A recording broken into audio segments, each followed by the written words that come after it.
Assalamualaikum warahmatullahi wabarakatuh. Halo guys, bertemu lagi sama aku Safana Dananiro, tentunya dalam mata kuliah Public Speaking.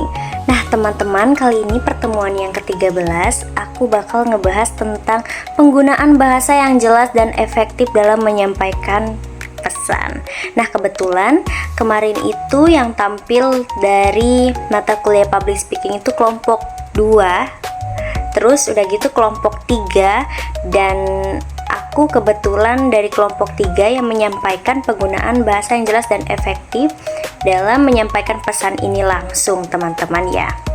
Jadi aku mau bahas nih bahwasannya teman-teman ya, penggunaan bahasa yang jelas dan efektif itu merupakan kunci utama gitu ya teman-teman ya, untuk memastikan bahwa pesan dari pengirim itu bisa dipahami banget oleh sang penerima atau oleh para audiens gitu teman-teman ya. Jadi teman-teman ya, nah ada beberapa hal yang perlu kita ketahui dalam menyampaikan pesan yang jelas dan efektif. Nah apa aja sih? Yuk kita bahas. Nah yang pertama teman-teman yaitu keterpaduan atau kesederhanaan teman-teman ya.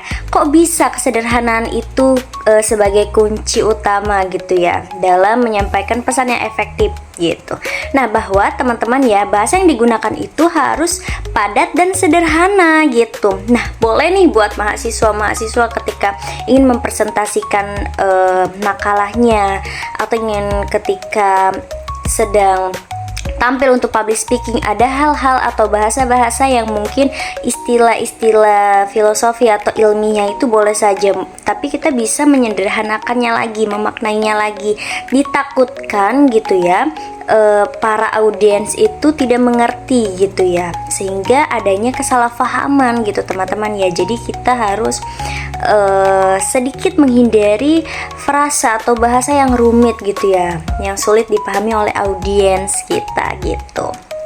Nah selanjutnya yaitu konsisten atau ketepatan teman-teman ya, dimana bahwa setiap kata atau frasa itu teman-teman harus memiliki makna yang tepat dan sesuai dengan konteks. Misalnya kita mau ngebahas tentang materi ceramah dan motivasi misalkan, nah kita harus dengan konsisten dari awal kita pembukaan sampai penutup sampai kesimpulan gitu ya. Kita itu membahas bagaimana perbedaan ceramah dan motivasi, bagaimana misalkan ceramah itu disampaikan sedangkan motivasi itu bagaimana menyampaikannya gitu teman-teman ya. Intinya kita jangan sampai kita itu berbeda gitu. Terus selanjutnya yaitu menghindari bahasa yang berlebihan atau bertele-tele teman-teman ya. Jadi bahwa digunakan kata-kata yang tepat itu tanpa adanya pengulangan yang tidak perlu gitu teman-teman ya. Jadi kita harus bisa meringkas dengan lebih mudah lagi, sehingga para audiens itu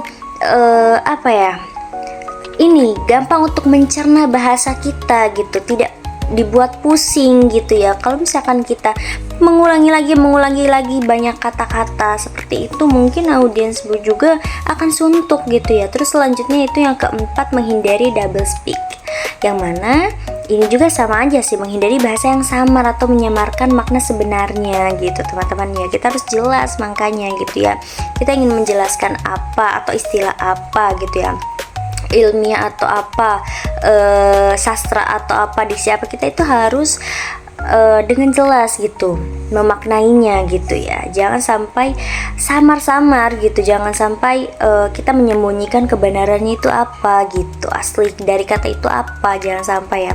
Terus selanjutnya yang kelima yaitu jangan sampai kita ada bahasa yang menyinggung gitu, sehingga audiens itu merasa tersindir gitu ya. Jadi yang mana kita harus menggunakan bahasa yang sopan gitu dan tidak merendahkan para audiens gitu ya. Ini tentu sih pasti harus banget diperhatikan gitu teman-teman ya. Nah yang terakhir yang keenam yaitu memperhatikan audiens. Maksudnya itu selain kita adanya feedback gitu ya sama audiens gitu ya, kita tidak monoton, adanya kita menguasai panggung, kita juga harus memperhatikan sasaran audiens kita gitu. Misalkan audiens kita itu anak SD gitu, kita harus menyesuaikan dengan kehebohan mereka gitu, dengan bahasa mereka gitu ya. Dan ya itu tadi bahasa-bahasa sederhana gitu. Ya beda lagi kalau misalkan untuk teman kita, para teman-teman yang di kampus gitu, apalagi anak-anak public speaking ya, mungkin udah jago-jago banget gitu ya tentang penguasaan public speakingnya, seni bicaranya gitu ya. Kita harus membedakan gitu teman-teman ya. Nah, gimana nih dari keenam tadi ciri-ciri dari penggunaan bahasa yang jelas dan efektif dan menyampaikan pesan? Teman-teman lebih suka atau bagaimana gitu ya dalam penggunaan bahasa yang jelas dan efektif ini? Semoga bermanfaat. Mungkin cukup sekian dari saya. Kita akan ketemu lagi di episode terakhir 14. Cukup sekian dari saya. Barakallahu fikum. Assalamualaikum warahmatullahi wabarakatuh.